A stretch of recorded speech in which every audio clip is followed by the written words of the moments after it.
bersama kami di rumah Mama Dede. Nah, sekarang waktunya untuk membacakan pertanyaan nih, Ma. Pertanyaan pertama dari Wega Lenta. Wega Lenta. Assalamualaikum Mama Dede. Waalaikumsalam. Galau nih, Ma. Ada apa Wega Lenta? Mah, saya punya adik perempuan. Dia baru lulus kuliah dan saat ini kerja di daerah yang terkenal rawan. Dia sering pulang malam, Mah, alasannya lembur. Tapi saya nggak percaya, jadi saya sering marahin dia karena khawatir. Dia malah bilang saya itu lebay. Memang benar, Mah? Oke. Siapa sih yang namanya punya adik perempuan masih muda, segar bugar, cantik, yang tidak khawatir? Nah, tuh. Kakak pasti sayang sama adiknya. Buat mama itu nggak lebay. Tapi baik adik maupun kakak harus mengerti. Caranya bagaimana? Cari orang yang ketiga yang bisa nganter adiknya pulang. Karena tempat rawan hari gini lihat di TV. Banyak. Ya kan? Yang ditekep dibius dan seterusnya. Nauzubillah jangan sampai terjadi.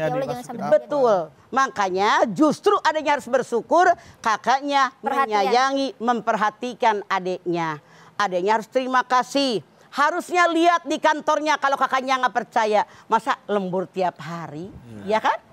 Rasanya lebay juga tuh kalau lembur tiap hari. Kakaknya koreksi, buktikan bener nggak lembur tiap hari. Tanya teman kerjanya, tanya bosnya bagaimana caranya. Cari orang ketiga buat menjaga adiknya kalau pulang. Atau Anda nyamperin ke sana. Gitu. Gitu. Wega Lenta. Ya, ini ke pertanyaan selanjutnya ya, Ma. Dari Zulham Budiman, Ma.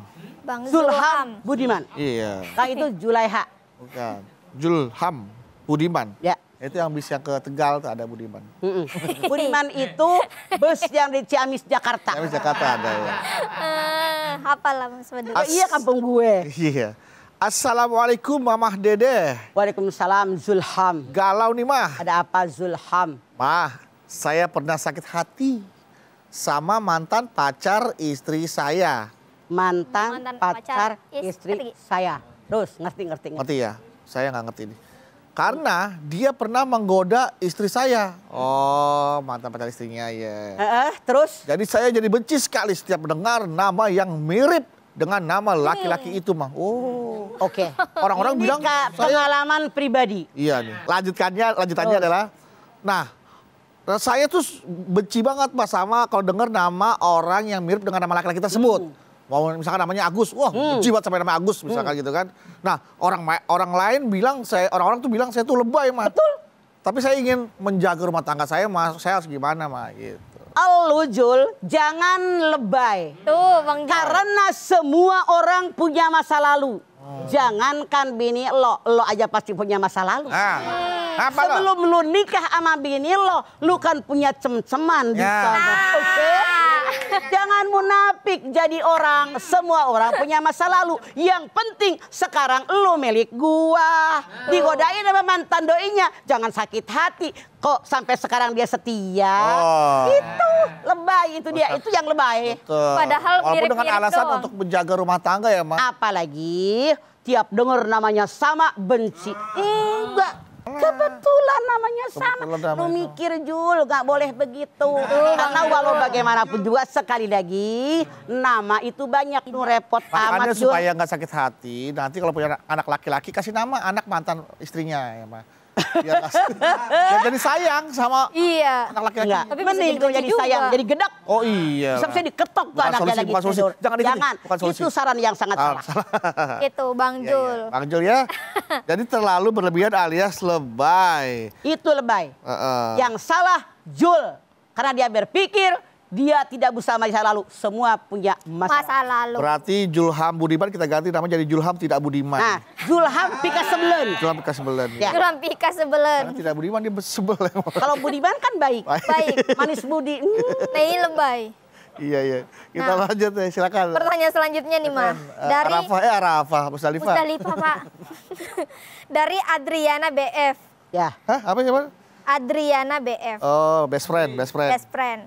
Assalamualaikum. Waalaikumsalam Adriana. Mah galau nih, Mah. Kenapa? Saya mempunyai adik perempuan remaja yang sedang beranjak dewasa. Ya. Sebagai seorang kakak laki-laki, saya takut adik saya terjerumus pergaulan yang salah. Ya. Sehingga saya selalu memantau pergaulannya, teman-temannya dan aktivitasnya. Ya. Tapi adik saya mengatakan saya lebay dan terlalu mengatur hidupnya. Apakah saya salah dan lebay menjaga adik perempuan saya, Ma? Oke. Yang namanya lebay dengan protektif beda. Yang namanya lebay berlebihan. Kalau kita protektif sama adik kita dijagain, temennya siapa, sahabatnya siapa, kita ngomong sama sahabatnya, lu jangan macam-macam ya, hati-hati jagain adik gue. Nah itu tidak lebay, karena siapapun sayang sama saudara, kayak yang tadi kak, yang empoknya bilang anak adiknya lebay. Sekarang yang bagaimana? Yang lebay itu, yang berlebihan, dikit-dikit ditelepon, sejam ditelepon, di mana kamu? Lagi ngapain? Pulang jam berapa? Saya jamin siapapun diperlakukan begitu, gedek. Gedek juga, Ma. Kapan kalau kita lagi kerjanya? Kapan kalau kita melakukan sesuatu, melakukannya di telepon mulu. Dan otak kita jadi nggak fokus dengan kerjaan kita karena dikoreksi terus. Itu yang salah. Tidak boleh berlebihan.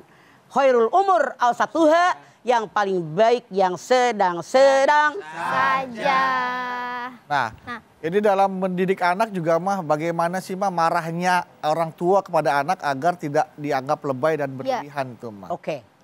Anak, kalau anak segede-gede anak bedu, anak-anak kalian nih segede-gede bangsa 3 tahun, 10 tahun di atas segitu kan jaraknya. Jangan lebay. Bagaimana maksud jangan lebay? Misalnya anak diambil, sekarang kan banyak PR tuh Zoom, anak-anak. Masya Allah, ada yang sampai gebukin. Anaknya sama emaknya dijewer, itu lebay. Bahkan anak bukan makin mau belajar, makin jauh, makin benci lihat emaknya. Makanya kita banyak berdoa sama Allah, mudah-mudahan corona segera diangkat, biar anak-anak masuk sekolah. Puyeng tiap hari lihat anak mantu gue berantem mulu sama anaknya bikin Zoom. La ilaha illallah.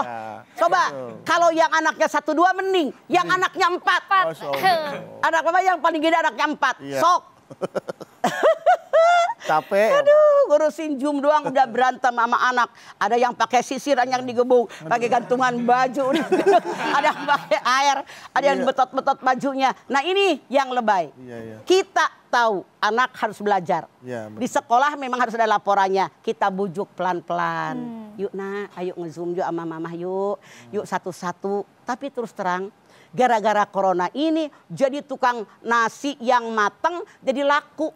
Tukang nyuci, tukang rizka jadi laku. Karena anak mantu kita yang nggak punya pembantu nggak sempat nyuci. Karena jadi guru. Kasihku yang 6.000 sekilo.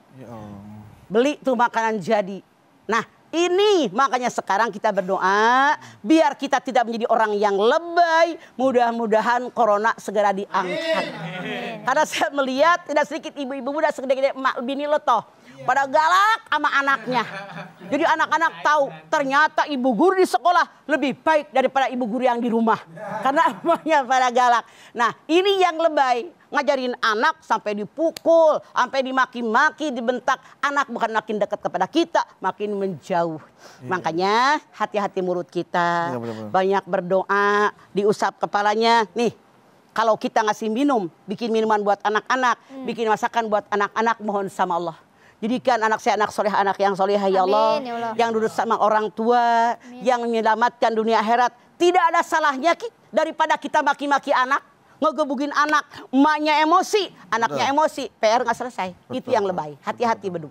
Anak-anak kalian yang benar ngurusinnya sekarang. Malahan bisa anaknya nanti jadi trauma ya, Ma ya?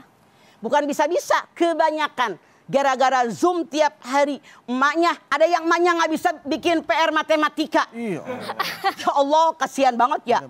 Jadi ini memberatkan memang. Gara-gara corona mah apa aja sekarang jadi repot. Punten ya, kemarin ada tamu buruk dari Tangerang. Dia bercerita, repot mah sekarang gara-gara corona. Jadi di kampung-kampung Jolok tuh yang di kampung ada yang nggak ada sinyal. Nggak punya HP, juga ada yang nggak ngerti mencetnya bagaimana. Ada yang sampai ke kampung orang naik sepeda, memberatkan semuanya. Ini wajib dipikirkan oleh PDK, oleh pemerintah, oleh kita semua bagaimana solusi biar bisa keluar dari masalah yang sangat berat ini. Karena kalau maaf, saya sebagai orang tua, mama berpikir kalau begini terus lama-lama bodoh nih anak. Misalnya pagi-pagi anak-anak lapor. seragam, atasnya doang. Bawahnya celana Hawaii. Lu kagak percaya. Iya, bener, Jadi itu kayak pencitraan. Iya. Kamera sempatiin jalan-jalan ke sana. Nah, itu. Ada lagi nih. Menjawab pertanyaan. Yang ini ngelihat ke mana di Instagram orang ngelihat Google. Jadi 100 nilainya. Di sini kesempatan menyontek juga lebih bagus. Emang apa-apa lagi yang gara-gara corona ya, sekarang serba susah. Orang jualan bubur dilarang keras, orang jual es cendol diciduk, bahkan orang jual es kelapa dibacok. Ya, dengerin. Iya. Kalau bubur nggak disendok, cendol nggak disendok, lu pakai rangu. Lu kalau lu pikir gue bodoh, gue tahu nih orang kampung. Kalau dawegan kelapa muda nggak dibacok, mau gigit lo. Bahkan bah, kasihan bah, orang jual sate ditusuk bah. Iya. Kalau nggak ditusuk bukan sate, namanya daging bakar. Ada orang jual roti dibakar bah. Iya, ya Allah, coba kalau nggak dibakar, kagak enak. Ya Allah, aku baru nyambung. Begitulah tawan gue. Pengalaman tidak bisa dilawan. Beduk nenek-nenek dilawan. Ya udah, setelah ini kita ngobrol lagi. Tetaplah bersama kami di rumah. Mama, Dede. Ipa kirain beneran tadi. Syukurlah engkau kepada. Kalau kita menghadapi suatu masalah, misalnya ada orang keluarga kita datang atau teman datang bercerita suatu, nah itu lebay. Biasa aja, duduk, ada apa sih? Coba cerita yang benar. Nah itu. Jangan marahnya juga berlebihan, karena biasanya kalau habis marah ntar ada setelahnya penyesalan. Kenapa? Dibanting piring, dibanting gelas, lemari ditendang, nyesel. Di samping nyesel, malu. Kok gue begitu amat diketawain orang?